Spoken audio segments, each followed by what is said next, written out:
Mr. President. Senator from Washington.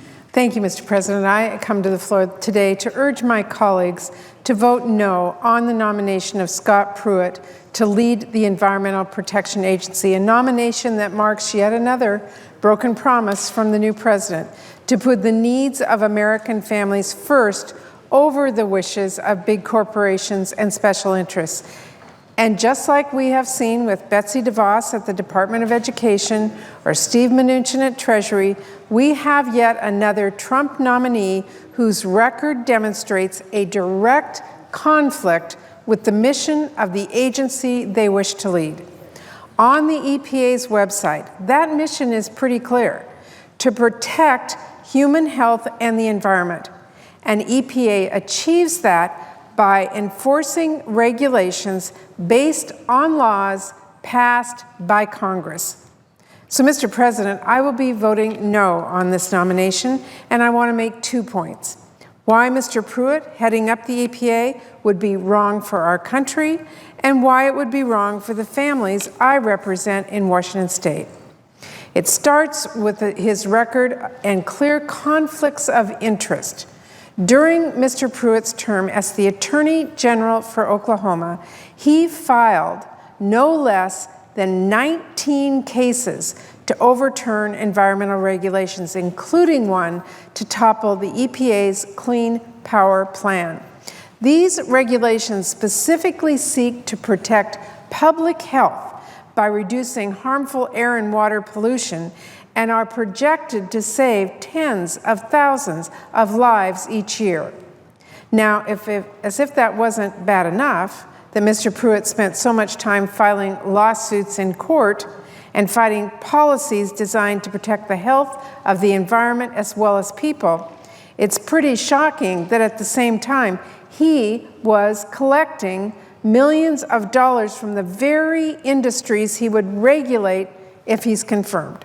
This is no small conflict of interest between his former and potentially future position, and that he was still nominated to be EPA administrator is mind-blowing to me. And I echo the sentiments of so many who've expressed serious concerns about Mr. Pruitt's conflict of interest, that his ties to the fossil fuel industry make him more indebted to backing policies that loosen environmental regulations benefiting big oil and gas companies rather than backing policies that protect American people. And Mr. President, I want to voice another concern my constituents have shared with me. It is unnerving to think the president would choose a climate change denier to set our national environment policy.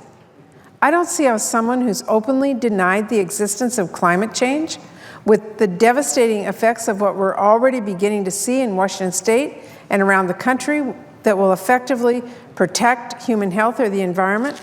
And this is about more than just the environment. A report by the Congressional Budget Office last year found that climate change is a serious threat to our economic stability. As the occurrence of national disasters continue to rise, the cost of disaster assistance and rebuilding rises too. If we want to be responsible about tackling our fiscal challenges, which I would think the President and Mr. Pruitt would agree on, we need to take the impacts of climate change seriously. At a time where we are already seeing the very real effects of climate change in my home state, from longer, more devastating wildfire seasons to ocean acidification and rising sea levels, it's more important than ever. And this brings me to how Mr. Pruitt's confirmation would be devastating for my home state of Washington.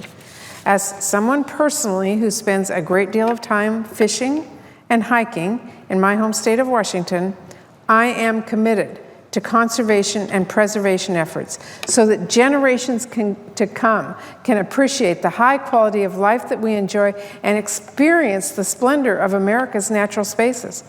One of the most important being the restoration and recovery of salmon runs and habitat throughout the Pacific Northwest, which is a vital part of our Northwest economy and its heritage. And Mr. President, I am deeply concerned about whether this support would continue under an EPA administrator like Mr. Pruitt. I have similar concerns about Hanford cleanup, a critical part of our state's history that EPA plays a very important role in to protect the health and safety of our Tri-Cities community, Columbia River, and Washington State. So, Mr. President, I will fight against any EPA nominee or an administrator who will not join us in the fight for a better future for generations to come. I sincerely hope the President and Mr. Pruitt truly understand the enormous responsibility of the Environmental Protection Agency, not only in protecting our environment for future generations, but for the families we represent who rely on clean air and clean water right now.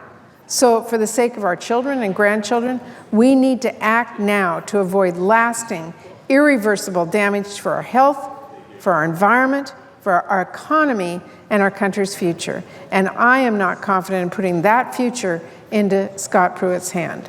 Thank you, Mr. President, and I yield the remainder of my post-cloture time to Senator Carper.